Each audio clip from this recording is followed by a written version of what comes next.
अस्सलामुअलैकुम everyone, I hope you all are fine and fresh by the grace of almighty Allah. तो आज की इस वीडियो में हम प्राइम फैक्टर्स फाइंड आउट करना सीखेंगे 686 के बाय डिवीजन मेथड।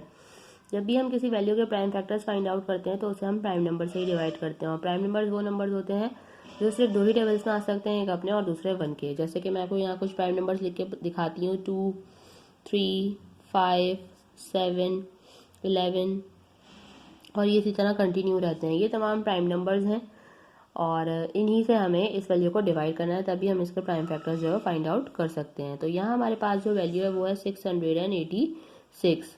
इसके लास्ट में इवन नंबर है, इसका मतलब है कि सबसे स्मॉलेस्ट प्राइम नंबर 2 से इजीली डिवाइड हो सकती है वैल्यू, क्योंकि 2 का डिविजिबिलिटी रूल है। अगर किसी वैल्यू के लास्ट में इवन नंबर या फिर 0 हो तो वैल्यू 2 से कम्प्लीटली डिवाइड हो सकती है। तो इसे हम 2 से डिवाइड करना स्टार्ट करेंगे, जो कि हमारा स्मॉलेस्ट प्राइम नंबर है। 2 के टेबल में 6 बिल्कुल आता है 3 पे, 8 भी बिल्कुल आता है 4 पे और 6 यहाँ पे आएगा 3 पे।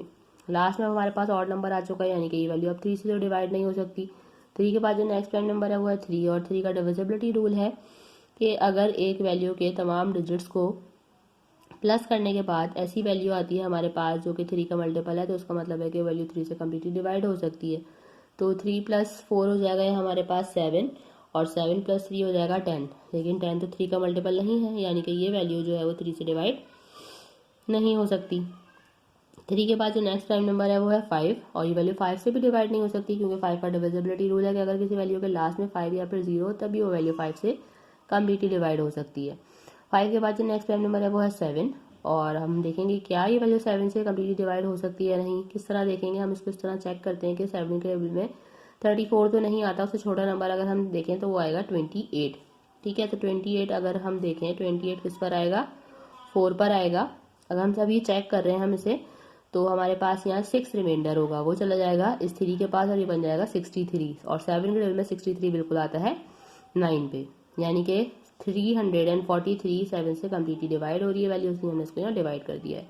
अब हमारे पास यहाँ आ चुका है 49, ये 49 भी 7 से ही डिवाइड होगा, क्योंकि 7 के टेबल में 49 आता है 7 पे, और इस 7 को भी हम 7 से ही डिवाइड करेंगे, क्योंकि 7 के टेबल में 7 आता है 1 पे। यहाँ हम 686 को कम्प्लीटली डिवाइड कर चुके हैं, और ये हमारे पास तमाम प्राइम फैक्टर्स आ चुके हैं 686 के।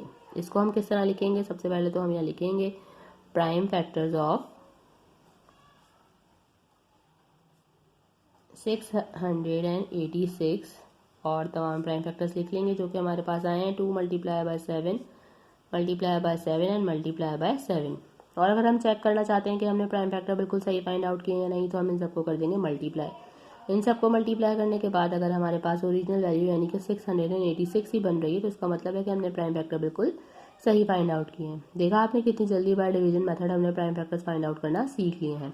आई होप ये वीडियो आपको अच्छे से समझ आई है। अगर ये वीडियो आपको पसंद आई है तो लाइक और शेयर जरूर करें, और मेरे चैनल को भी सब्सक्राइब करें। इंशाल्लाह बहुत जल्द मिलती हूँ आपसे अपनी नेक्स्ट वीडियो में। अपना बहुत ख्याल रखिएगा। अल्लाह हाफिज़।